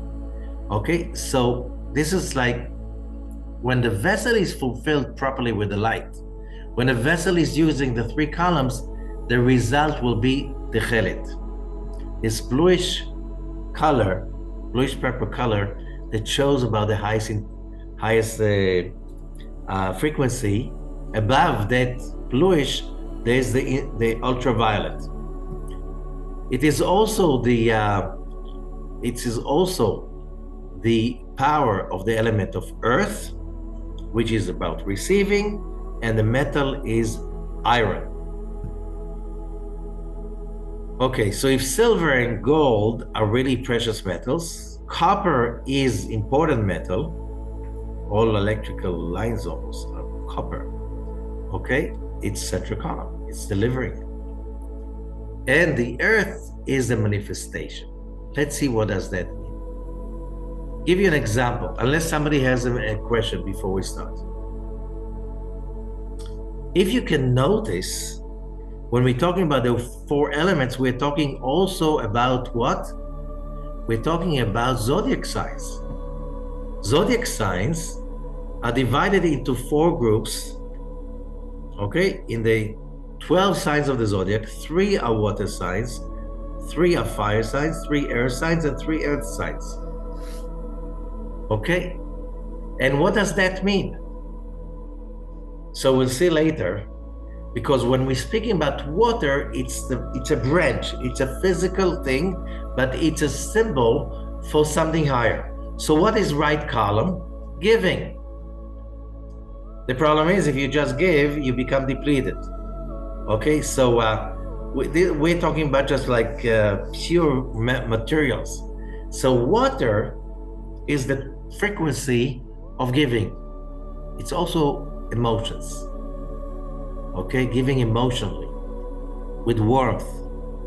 So if you look at the 3 zodiac signs that are water signs, like Cancer, Scorpio, and Pisces, all of them are really emotional. They're more emotional than rational, most of them. And they have a very emotional moments. This is the water sign. Fire, it's about consuming, about growth, about energy. So the fire signs are very energetic, very proactive. They are like initiators, inventors. They have their own path of blazing through the whatever. That's a fire, and fire is consuming, as we said. This is like, so there's a lot of ego over here. There's a lot of selfishness over here, but a lot of creativity. Air is a balance. These are the diplomats. Like where we have the Libra, who's the greatest diplomat on earth, always trying to balance among people. You have the Aquarius, doesn't take a side. I'm objective. I'm just looking at everything from an objective point of view. And you have Virgo. It also has this tendency. I'm sorry, not Virgo. It's a Aquarius. And then we have air.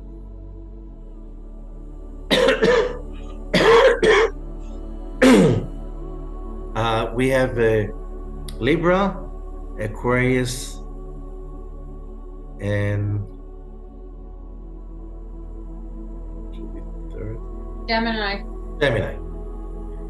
Also delivering information, delivering energy. All of them are very, very energetical, fast thinkers, and always trying to connect. Like they're very good in sales, connecting between the seller and the buyer. Okay, so it's all about being like the negotiation intermediates, agencies and stuff like this. And when we're talking about earth signs, it's about manifestation, building, okay, using all 3 forces in order to manifest. So for that, we have Capricorn, very practical, Capricorn, Taurus, and Virgo, okay? So that's also, they deliver, they have the manifestation. Okay, let's see deeper. We're going to go into more things. So first of all, we can understand, but by one of the rules in the Torah is the rules of not mixing milk and meat together.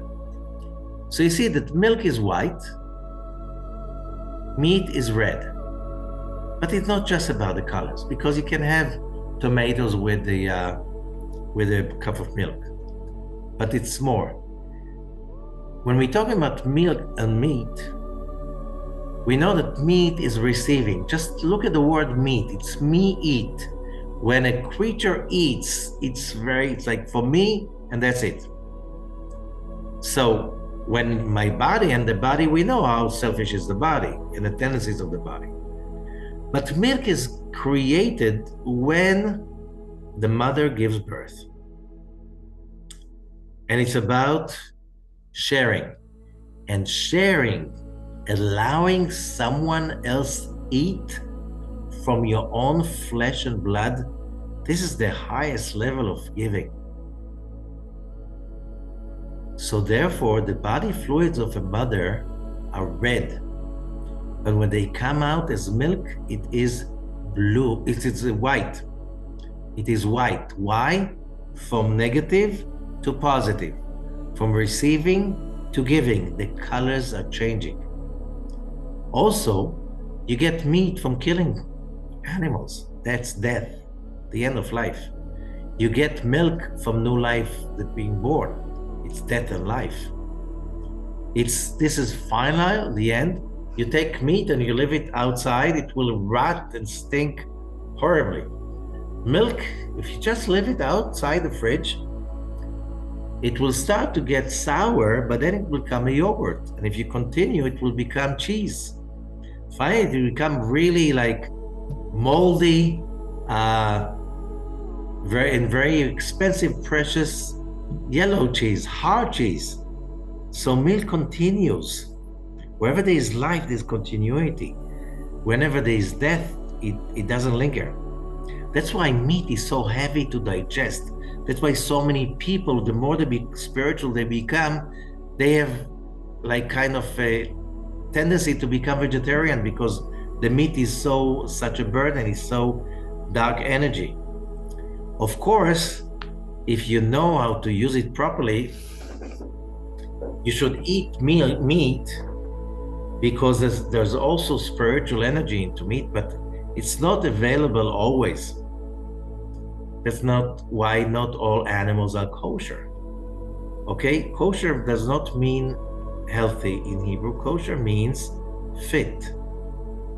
You know, if you want to go to a gym in Israel, you go to a kosher center. Not because it's kosher, because it's fitness. Fitness in Hebrew, kosher in Hebrew means when it's kosher, but also fitness. It's the same word, it means the same. So when something is kosher, it means that it fits for use. That's the meaning. Not because it's holier or cleaner. It fits. The energy is balanced. So, you know, what animals it's like, so you have the signs of animals that are kosher, they have split hoofs, right and left, and they regurgitate. In and out, central column. That's a physical expression of 3-column system that you have in a kosher animal, and the ones who have only 1 or 2 signs, they're not kosher because they're not balanced. So you cannot tap into the energy within. But also the Talmud said, if you're not spiritual, it's very hard for you to elevate the spiritual energy in meat. So you better stay without it. Which is exactly opposite of what people are saying. If you're spiritual, you should not eat meat. No, you want to become spiritual, less meat. When you already spiritual, now you have the ability to get the positivity out of the milk, although it's not easy. Okay.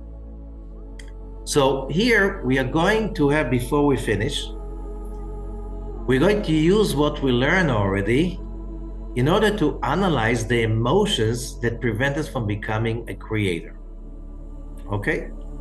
So I want everybody to create a list of all the emotions that prevent us and it's different for different people, so there's no right and wrong over here. All the emotions that prevent us from being a creator. Is that clear? So I'll give you a few minutes.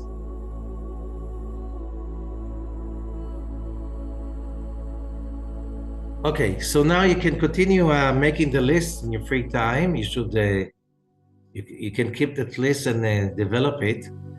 But Rabbi Chaim Vital, the main student of Rabbi Isaac Luria, made the list according to the elements. We'll see the importance because there's a connection to the zodiac signs. So who did we say fire signs are? So we have fire signs. Aquarius, Libra, and Gemini. No, fire's Aries, Leo, and Sagittarius. Oh, Aries, yeah. Leo, That was the air. Sagittarius. Sorry. Okay. So what is the weak point of the fire signs? It's fire. And what is the outcome of fire? Pride, rudeness, and anger. The offshoots of these is criticism, hate, and pursuing honor. Okay?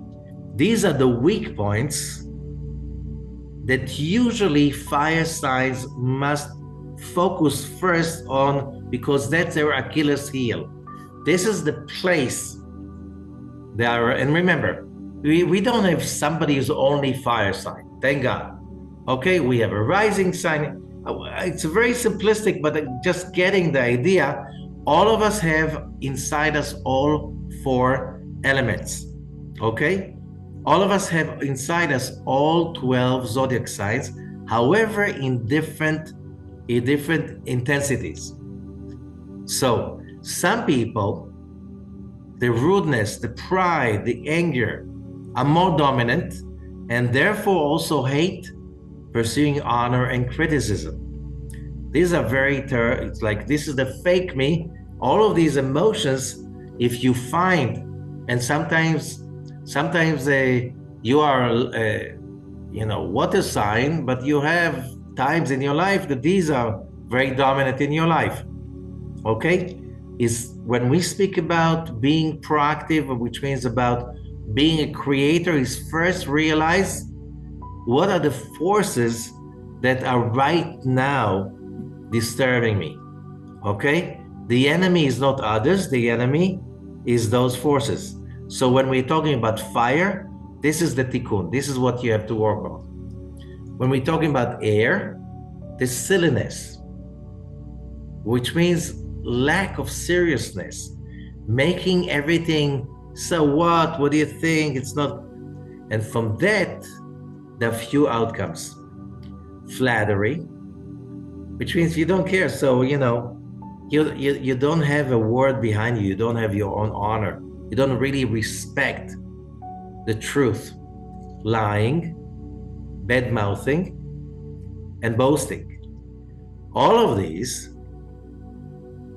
are the problems that air signs, which means a lot of earth signs, they have this thing, the dark side of earth signs is not making everything so what, okay? And then you don't have a backbone. You're so trying to appease others and you're trying to balance that you forget some really important rules that you can't compromise them. So that's with air signs. Okay, what are the air signs we said? So we have Libra, Aquarius, and Gemini. Okay, then we have water. The water signs, Cancer, Scorpio, and Pisces. This is about lust, addictions, and that goes to coveting, jealousy, and jealousy. Okay, the water, when the water is dominant, that's some of the stuff you have to work on. earth signs, what do we have? We have Capricorn, we have Taurus, and we have Virgo. Okay? This is about sadness, heaviness, lack of energy that brings to laziness, disappointment, guilt, blame. Okay? Why? Because, as we said, earth is when you are dark, when you don't have energy, then you have laziness, disappointment, guilt, and blame, and you have to correct that by operating again the three systems, the three columns, in order to generate the energy. So this is not deep. It's just like giving it an outline. And the source of all of these emotions is usually fear and doubt. Now, what is doubt? Doubt in Hebrew is safek. It's the same letters of cut off, pasek, which means when you're not connected to the network. Remember, we said these are lines of connection. When you're not connected to the desire to receive for the sake of sharing, of realizing I'm a creature of spiritual energy. I need to be busy finding the right column to bring light and to share with others. I need to bring in the light, left column. I am a conduit. The moment you don't do that, that's a doubt. I doubted that it works, but it's really this connection. I can figure it out that I don't need upper levels. I don't need light. I don't need all of this nonsense. Just be reasonable. So you have doubt. And when you have doubt, you're empty. When you're empty, you have fears. And when you have fears and emptiness, then when is it that we have those emotions of sadness, laziness? When our energy is low in the red. When do we have these energies of lust, addictions taking, everybody has lust, everybody has coveting and jealousy, but when it takes over, because our energy is low, because we are not energized, we are not really having the energy flowing through us. So, basically, that's for today. And the question is, I'm giving you a cliffhanger.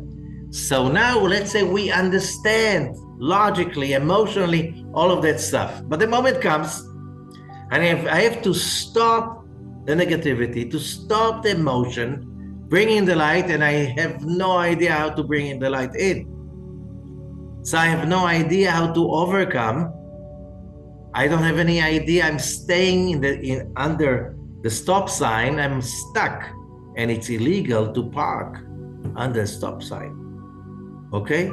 And the result is more emptiness, more confusion. How do we learn to connect? What are the tools to connect to enlightenment and moving forward? This is what we're going to start learning next week.